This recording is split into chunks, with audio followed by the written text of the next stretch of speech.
के लिए मानव मात्र तैयार है। और मैं इस मौके पर सबसे पहले भंते जी का बहुत बहुत साधुवाद, धन्यवाद, जिन्होंने अपने परिश्रम के दम पर हमारे इस मालवा क्षेत्र में पहली बार जो बौद्ध विहार बनाया, ये बौद्ध विहार अत्यंत प्रशंसा का केंद्र है। निश्चित रूप से जो तथागत बुद्ध, परम पूज्य बाबा साहब अम्बेडकर, महात्मा फूले, साहू जी महाराज, जो मानवतावादी संत गुरु महापुरुष पैदा हुए, उनके बताए हुए रास्ते पर चलने के लिए तथा एकाग्र रहकर जो है धर्म का जो मार्ग है वो निश्चित रूप से यहाँ से आप लोग संचालित करेंगे।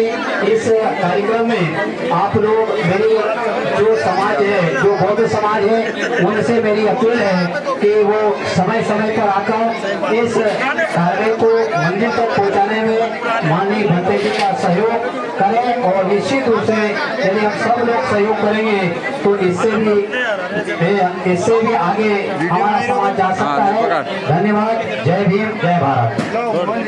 आपका बहुत बहुत मंगल हो। आपने जो बोला वो वाकई में तारीफ काबिल है। अगले वक्ता के रूप में मैं हमारे रतलाम जिले के जय भीम की बात आती है, तथागत गौतम बुद्ध की बात आती है, तो हमारी बहनें क्या है कि और हमारे भाई थोड़ा सा जोश नहीं दिखाते, इसलिए हमारा एक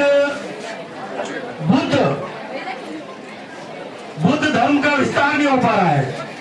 आप धार्मिक त्योहारों में और इन सब में बढ़ चढ़ के हिस्सा लेते हो, और जहाँ जय भीम की और नमो बुद्धाय की बात आती है तो नी तो जय भीम बोलते हो और नी आप बुद्ध का प्रचार प्रसार कर रहे हो।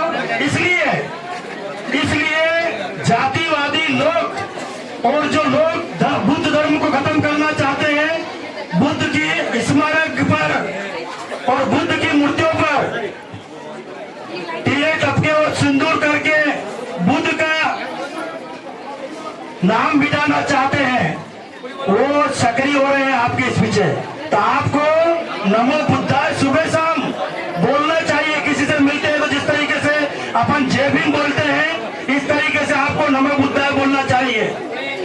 आपके पास में एक स्थान है धर्मराजेश्वर, वो बुद्ध का स्मारक है, मगर आपके जो मुंह पे ताले लगने की वजह से उस स्थान पर लोगों कब्जा करके अपनी दुकान चला रहे हैं।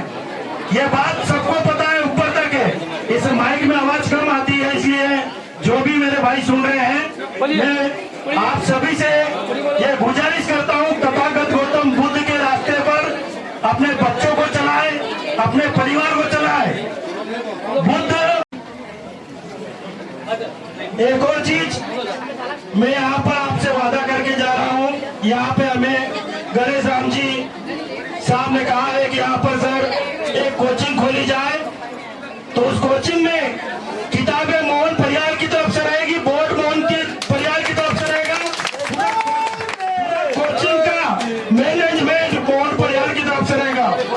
और साथियों, एक और अभी 6 महीने के अंदर हम रतलाम में भी नामली नगर में बुद्ध विहार बनाने जा रहे हैं। तो आप सभी को भी अपने अपने स्तर पर एक छोटे से बुद्ध की 10 बाई 10 के एक कमरा बनाकर आप बुद्ध की स्थापना करें, तभी आपके अधिकारों की सुरक्षा होगी। जहां आप मंदिर जाते हो आपको भगाया जाता है, जहां गरबा खेलने जाते हो आपको भगाया जाता है। आप ऐसे ऐसे मंदिरों में बड़े बड़े मुख्यमंत्री को और उपराष्ट्रपति को इनको नहीं जाने दिया जाता है। तो आप अपने धर्म को अपनाओ, तथागत बुद्ध के रास्ते पे चलो, और 10 बाई 10 का हर गांव में एक अपना बुद्ध विहार होना चाहिए, 10 बाई 10 का, क्योंकि हम बुद्ध के नाम से पहचाने जाते हैं और हम बुद्धिस्ट हैं। एक और चीज आप सभी से मैंने वादा किया है कि हम यहाँ पर बहुत जल्दी, जब भी गणेश राम जी साहब बोल देंगे, हम कोचिंग सेंटर खोलेंगे